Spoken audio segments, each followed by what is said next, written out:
Anak-anak itu kehilangan rasa aman di tempat yang seharusnya suci. Mereka dibesarkan di lingkungan gereja, tapi sekarang trauma sama figur yang seharusnya jadi teladan. Ini bukan cuma soal kejahatan seksual ya, tapi juga kejahatan rohani. Dan kalau pendeta aja bisa jadi monster, gimana anak-anak ini bisa percaya lagi sama ajaran agamanya? Jadi kasus ini nggak cuma soal hukum, tapi soal iman yang dikhianati.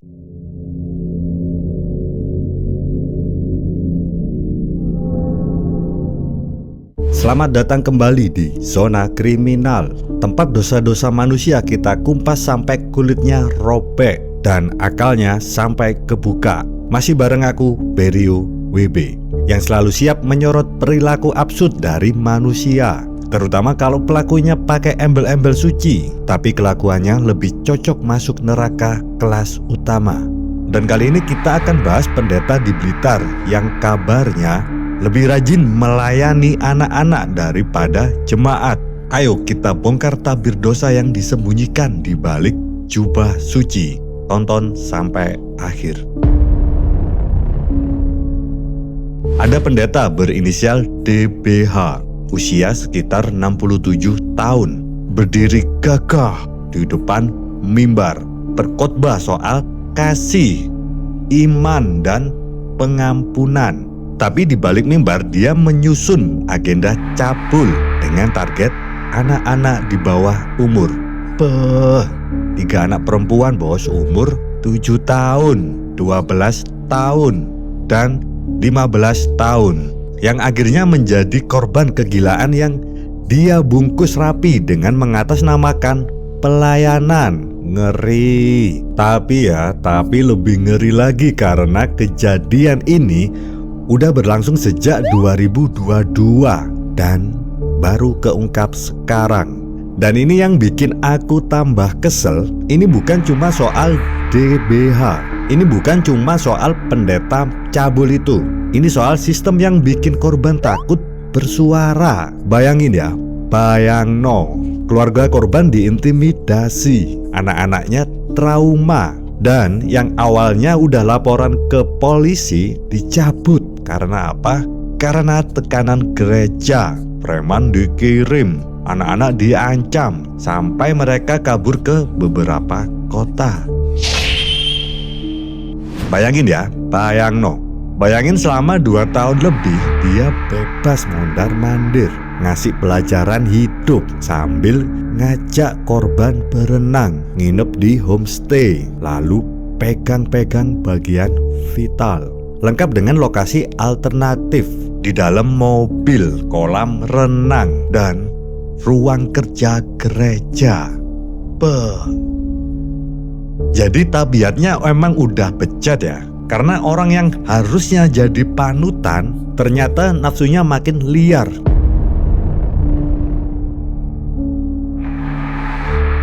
Masalahnya bukan cuma soal pelaku, tapi juga habitatnya, gereja.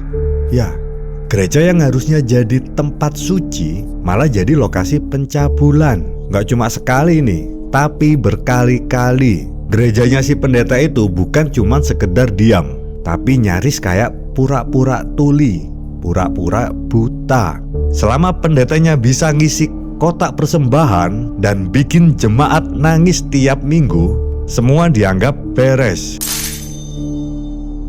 Dan kita lagi-lagi jatuh ke lubang yang sama bos. Lebih takut reputasi rusak daripada anak-anak rusak. Dan lucunya saat keluarga lapor, dari situ sempat ada drama cabut laporan. Ini mungkin karena tekanan ya, atau rasa malu, atau bahkan negosiasi yang gak kelihatan. Tapi untungnya ada dorongan dari kuasa hukum Hotman Paris dan sorotan publik. Kasus ini akhirnya bisa jalan lagi. Cuma ya pertanyaannya, kenapa harus tunggu viral dulu? Itu loh masalahnya. Kenapa keadilan di negeri ini baru muncul setelah masuk FYP? Dan jemaat banyak yang ngegas bilangnya itu pasti fitnah. Mungkin karena kita hidup di masyarakat yang lebih percaya sama jubah daripada jeritan anak. Karena pendeta dianggap kebal salah. Bahkan kalau salahnya udah level kriminal, jubah itu cuma kain bos. Dan kain nggak bisa nolak kalau dipakai sama orang bejat.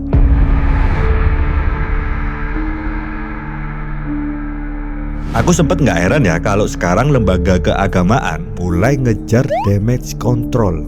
PGIW Jatim udah kasih pernyataan, bilang mereka siap bertindak tegas. Tapi kenapa suara itu baru keluar setelah semuanya viral?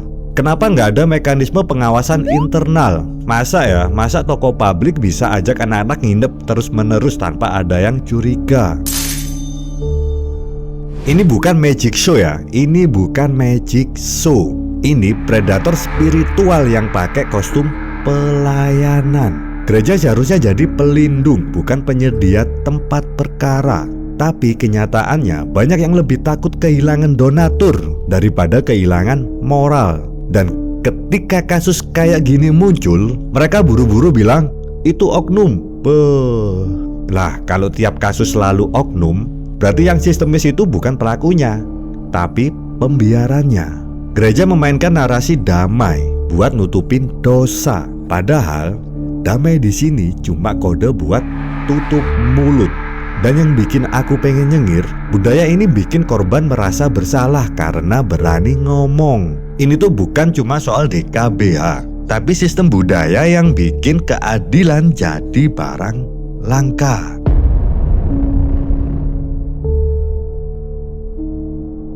Sekarang si pendeta udah resmi ditahan Polda Jatim, dikenai pasal perlindungan anak dengan ancaman hukuman 15 tahun dan denda miliaran. Tapi jangan seneng dulu, kita udah hafal ending drama kayak gini. Mulai dari tahanan rumah, terus ada pernyataan pelaku sudah tua, lanjut lagi ke berkelakuan baik di tahanan.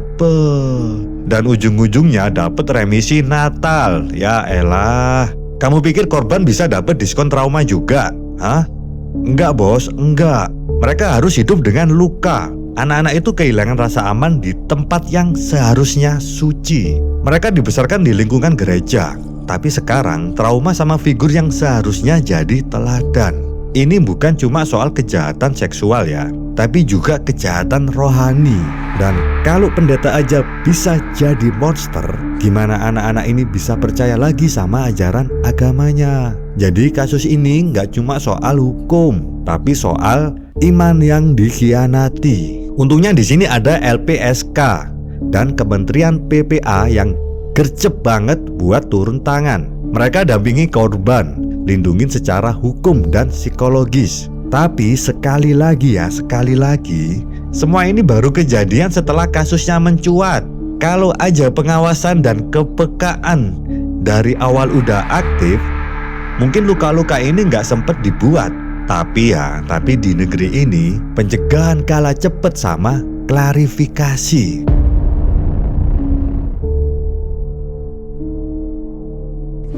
Aku tahu episode ini berat, tapi harus kita omongin.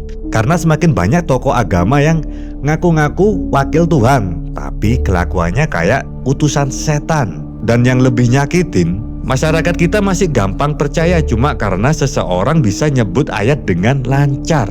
Padahal kalau ayat doang, Google pun juga bisa. Tapi yang bisa jaga integritas, nah itu yang mahal. Kamu tahu kenapa kita harus berani bersuara? Karena kalau kita terus diem, predator-predator yang lain kayak DBH ini akan merasa bebas. Mereka tahu sistem kita lemah, masyarakat kita gampang dibungkam, dan lembaga-lembaga kadang lebih takut kehilangan muka daripada menyelamatkan anak-anak. Jadi jangan kasih mereka ruang, jangan kasih mereka panggung. Biar keadilan ngomong lewat meja hijau, bukan mikrofon mimbar. Aku Berio WB.